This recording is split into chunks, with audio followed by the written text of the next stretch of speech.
welcome to the IDEMS podcast. I'm Lily Clements, a data scientist, and I'm here with David Stern, a founding director of IDEMS. Hi, David. Sorry, my voice is a bit iffy today, I'd say. I'm recovered from a seasonal illness, but my voice is still struggling. That's okay. Hopefully we'll be able to understand what you're saying at the very least. Absolutely. What's the plan for today? The plan for today? Well, I thought we could talk about these AI summaries. Oh, yeah. Well, there's two related stories, but I guess we can start with Google's AI summary. And this was the news article I think we both saw not so long ago, which might have inspired this thinking. What was it we discussed? This is where Google was, not Google, was this Google or Apple? I thought it was the Apple one that BBC was complaining of. Yes, yeah, that was the Apple one. But let's start on that one then. Apple was summarizing BBC articles. Yes. And it was using an AI tool, or my understanding was it was using some kind of AI to summarize the article. And this led to incorrect summaries. Yes. Which then obviously upset the BBC because they don't want their name to be attached to these incorrect summaries. Exactly. And it was something very interesting, like saying some leader had died or something like that when they hadn't died. It was these really rather clearly incorrect statements that were being associated to... And another one was this story from the States of Luigi kind of shooting someone, shoots the CEO or something. And then, but instead it was saying Luigi shoots himself. Exactly. And then actually knowing how AI works, it doesn't surprise me that it can get these things wrong. And this is something where I understand, therefore, as an established news provider like the BBC, your reputation's really at risk if you're not in control of what's associated with your brand, so to speak. Yeah, absolutely. Now, I wasn't at the receiving end of any of these summaries, but I know if I saw one of these summaries, I would have then gone to look for the article and been frustrated that, well, the BBC said this and that now I can't find this article. Yeah. So I completely agree with you. I hope that the silver lining in it, at least, is kind of highlighting how AI summaries can mislead or misinterpret, and then hopefully, at least temporarily, allow people to not take everything that AI is saying that it's summarized at face value. Well, that's certainly something which anyone who's consuming AI-generated content can choose to do for themselves. The more important question is who's responsible for what AI-generated summaries are putting out there. So this idea that the BBC name is being associated to what is misinformation. Now, is it the BBC's responsibility to ensure that it doesn't get misinterpreted? If its name's associated to it, it has reputational risk. But it can't take responsibility because it cannot control what the AI will do. And so when something like this goes wrong, who is responsible and who might take or have to take legal responsibility? That's a really difficult question. And I know that there's been a lot of thinking on this in terms of who takes responsibility when AI reacts in certain ways. There's certainly been a lot of interest in that for many years beyond this. So there were countless scandals where the questions come to, okay, well, who's responsible? Is it the data scientist who's responsible that coded it? As a data scientist, I'm going to say no. And I think this is something where over the next few years, a lot of these things are going to have to be settled in lawsuits, almost certainly, to determine that responsibility. Because I don't think there's any conceptual way to do that at this point in time. And it'll be really interesting where people determine that responsibility lying. Absolutely. I know that we've had discussions before about generative AI kind of making up false claims and false articles. And there we've kind of said, well, as the end user, If you're going to use generative AI to say these things, you should do the research to check it. So I guess in this case with Apple, where's that kind of who's at the end that can do that research to check it? Well, it can't be the BBC because they can't control what's going on here. And it shouldn't be the kind of recipient. It shouldn't be the person receiving that AI summary. They shouldn't need to check it. So it's really difficult. And so therefore, is it the creator of the AI who is therefore responsible for the messages that are transmitted by it? And my guess is as soon as that lawsuit happens and it determines that the AI creator is responsible, legally responsible for the accuracy of the generative AI summary statements, I'm fairly certain almost all those summary statements will disappear overnight. So I don't know that the judges will be brave enough to actually determine that responsibility lies with the tech platforms either. And so therefore, where does that leave us? Not clear. And then the scary thing is, okay, so these are kind of small cases of, well, it gives you a certain summary. You know, it gives you a summary of a news article. That's not so bad. But what if you were the parent who received that summary of a news article where it was giving this misinformation? You're the parent of a child who's in the article. Or what if those summaries kind of weren't necessarily about news articles, but about something else, and then it actually impacted? Yeah, who knows? The potential here is huge. And this is where these are still early days in this. These things are going to evolve in ways we don't understand yet. But what I think is important is we need to remember that if you understand what generative AI is doing, it is not surprising that these mistakes leading to misinformation are happening, because they are not understanding in the way a human would understand and then summarizing.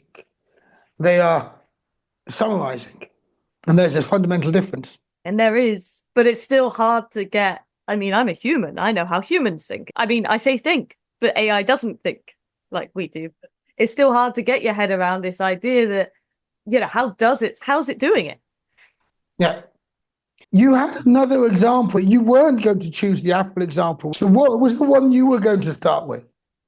So I was going to start with this Google's AI summary. So I'm not sure if you've seen this. I'm not sure how much you use it, but when you Google something, it gives you this AI summary at the start. And at first I was continually ignoring that because I wanted to ignore it. I don't want to read your summary. I want to find the article. I want to find the relevant information.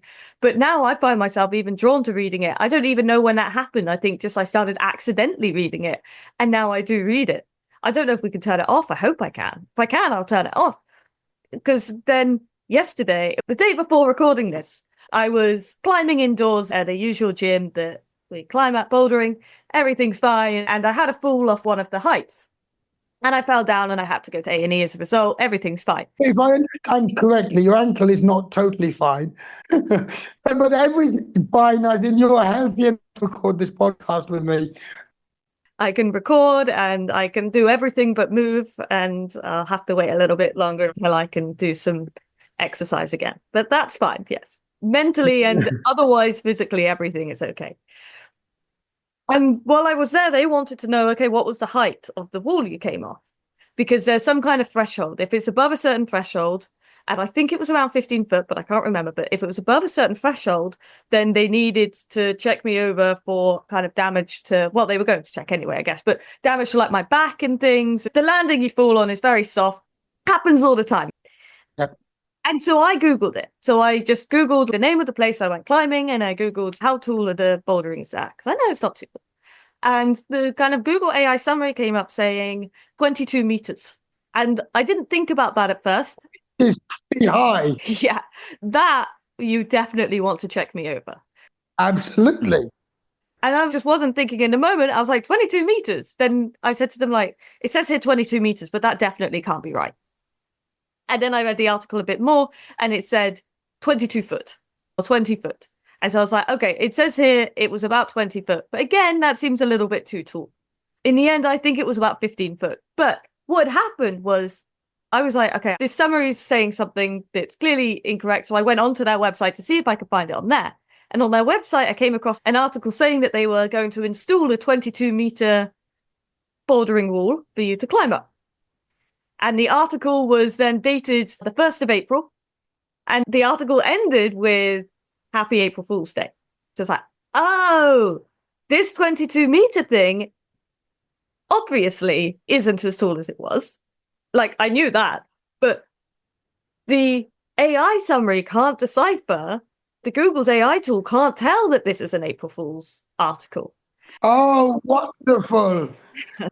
Oh, that's such a nice example. I'll even steal and use that example in so many cases from now on. Anytime I'm teaching about responsible AI, that example's come out. Oh, that's a wonderful one. I felt like such a sucker for falling into it as well. I was like, I should know this. I should know to not read this stuff. Anyway, yes, so it was an April Fool's joke. But now you're going to get guidelines on your sites and so on. If you go to have an April Fool's joke, make sure it's labeled as such so AI can know that this isn't true or something like that. You know, oh, this is great. Oh, I love it. I can just see how we're going to have to change the way we design and post things on websites in the future to make sure this is actual information and this is false information.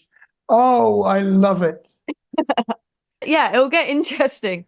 I know I've heard before that the kind of Google AI tool has summarized like satire articles. Yes. And obviously there's a danger in that. But I haven't heard about it doing to an article on an April Fool's joke, and I am interested to see where we go with this. But again, like, who's responsible? Because obviously where I went bouldering, they're not responsible. They let out a fun article a while ago as a joke and a clear joke, because they're not going to put in a 22-meter wall. I guess I'm the responsible one because I read the summary and then I knew, no, that's not right. And then I had to look elsewhere. And the Google summary says at the bottom as well, in very small writing, it's like, this may not be accurate. I'm like, okay. Oh, this is good. I love this example. And you're right. I mean, it's clear that if we want these AI summaries to be trustable, then we're going to have to put in place so many structures to be able to enable the data they're consuming to be distinguishable. I love this. Because as you say, it is so understandable to understand how this mistake can happen. And yet, at the same time, it's so difficult to imagine building reliable AI that could avoid giving misinformation out of context in this. So how can you build AI that checks? I suppose one of the things there that would help, you went to then find and you went to the website. Yeah. That 22 meters that they had a reference attached where you could trace back where that specific piece of information came from. And therefore, that would be something where then this could be humanly validated as being a reliable source of information in some form. And that could, over time, lead to the AI algorithms using it or not using it. Now, this is how Google Maps works. If you go on Google Maps, it asks you, have you been to this place? What is it? And so on. So actually, if you started applying that to some of the AI summaries, then you could maybe insert in elements of validation, which would make the summaries more reliable, or that could over time make summaries more reliable. Which is adding in, well, going back to a much earlier podcast, how adding the humans in the loop to do that validation, that checking. Exactly. And you, as somebody who's read that now and looked and questioned it, you would be part of that validation effort, which is exactly what happens in many other tools. And at the moment, that isn't happening enough in our large language models. So this is actually where there's ways here. What you're giving here is a wonderful example of, to me, a way to insert humans in the loop in a way which could actually make reliable AI in ways that I hadn't considered before. This is actually very powerful and very interesting. Oh, yes, I like this. This is a fantastic example. So much more fun than the news article I was thinking about. And the thing I love about this, actually, what's interesting, of course, is that once you get down to the sort of question you had, you're no longer in the realm of big data, because there isn't that much data which directly related to your question. Yeah. And so actually, the fact that you could trace back the source of that information, and in this case, you were able to trace it to a source of misinformation. This is the sort of thing where actually you're back to human problems, which is where you want humans in the loop. Yeah, so this is kind of, I guess, I Googled for a specific place of the height of their walls because I thought maybe they'll say it on their website type thing. So I suppose for these specific things, because there's less data, then it is more likely to be skewed by April Fool's articles and things. Yep. By a single source of information, this is the key thing. If the AI summary is getting its information from a specific source, being able to point to that reference in that source and identify it would then enable it to be validated or not. Yeah. Yeah, absolutely. Now, the question is, and I don't know this, how easy would it be to add those direct links to those references? Let's say facts and figures, because what you're talking about here is a fact, it's a number which had originated in a specific source. You found the source material. So this is where it came from, almost without a doubt.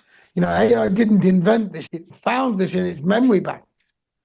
So when that's the case, how easy would it be to keep the metadata of the source articles associated to those facts and figures?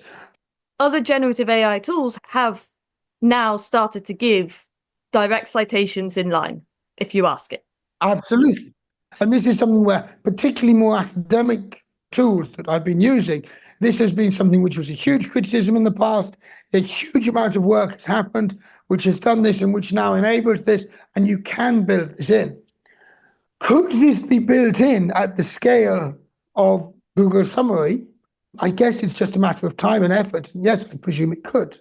And you're getting to something which is now able to build on the tools on which Google is built, which is, or Google Maps and other Google tools, where you can get this human information coming in at scale from people in the population, validated in ways which serve their own needs.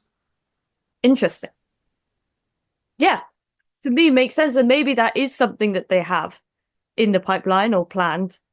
Yeah, I don't know in this case. I know that the Google Summary, for me, anyway, felt like it came out of nowhere. Just one day I was like, oh, apparently we have this now. But I didn't know about that coming. I'm sure that there was some word about it and that some people knew that it was coming. Since it kind of came out of nowhere, it was kind of a bit like, oh, do I use this? How reliable is this? No one's spoken about this to me, or had at that point. And I suppose the two examples that we have with this and with the Apple Summary related to the BBC, both of these are instances where AI is being used to summarize information which is more widely available for rapid consumption. Yeah. And this is a really general use now of these AI tools. And what I think is the key question, which is really at the heart of this, is, well, what's going to happen with this in terms of actual responsibility for accuracy? We've got these two nice examples, one in the news, the other very personal, of cases where these summaries have got it wrong. These are not surprising. This is exactly what one would expect. You use it, you're expecting that it will sometimes get it wrong. It'll, of course, often get it right, but it'll sometimes get it wrong. And it brings up all these interesting questions about how do you reduce how often it gets wrong? Who takes responsibility when it does go wrong and that leads to negative knock-on effects? Is that something which somebody is legally responsible for? Even if they put a disclaimer, this might not be accurate. I would be interested to know whether Apple also put that disclaimer on, and whether this is then, in the eyes of the BBC, in that example, I would doubt that that would be seen as legally enough, given that they were associating their brand to it.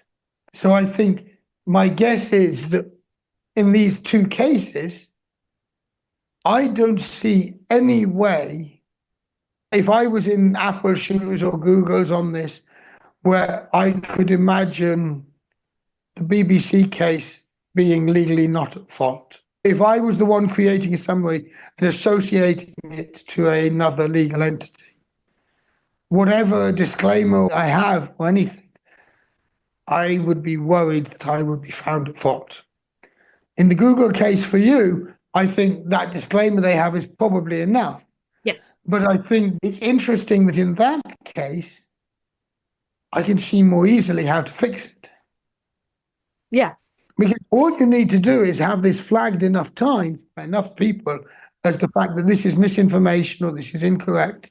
And even if you don't have human intervention at the algorithm side or anything like that, that should be enough to start skewing the distribution in favor of other results. And I guess with the Apple case, it's where can that feedback loop come in? Can't, because the whole point of that one, there's so many differences. But in that case, this was news. So this was at a moment in time. So there's no time for any human feedback to come in on that. Yeah, by definition. By definition. Whereas your information, my guess is that particular climbing sort of thing, you're probably going to get a question like that coming up every so often over long periods of time. Yeah. And so it's something which then the algorithm has time in between to learn and to respond to feedback and so on, if that comes in. So even if not everyone who looks at it gives the sort of feedback that you might have given to be able to flag this as, no, the reference you've got to this is misinformation, whatever it is. Now, of course, then there's all sorts of problems of, well, what happens if people deliberately misuse it? Oh, now, that's a malicious attack on your AI system. That's a whole different thing to deal with. So I'm not saying that adding a random human input to this is necessarily a good thing. By deliberately misuse it, do you mean deliberately flagging articles as saying? So you found there was an article they flagged, which is basically an April Fool's article, which misidentified the height of the wall. It sort of came out. Yeah. And you could flag that as being sort of misinformation or whatever it is. And over time, that information would be ignored by the algorithm and so on.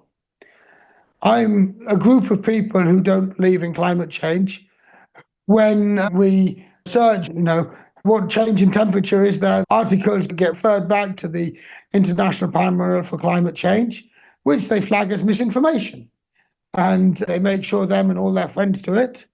And so now the algorithm therefore learns. But what if, could the algorithm say kind of an accuracy, like, so this is what we're saying it's 22 meters, but by the way, this has been previously flagged as misinformation, so that then the user can say, okay, this has been flagged as misinformation. Let me just check that by clicking on your linked article, and I'll see for myself if I believe that this is misinformation or not. We're getting into a design process. Yes, there's all sorts of things that could be designed. And yes, I think there's things that can be done. I don't know how it would work, which would be sensible, which would be what people want, because the whole point is, if you're actually wanting to go to the site, why don't you just skip the Google summary and just go to the sites? Yes, because the Google summary comes up at the very top, but then so do the Google ads, and So anyway, I think that is a beautiful example of these summaries, the way they are entering into the systems, the fact that this is just in very early days. This will be interesting because some of this is going to play out in lawsuits. Sure, it's a difficult topic. Good. Well, it's been very interesting discussing it with you, David, as always. So thank you very much. No, thank you. And thank you for bringing that second example.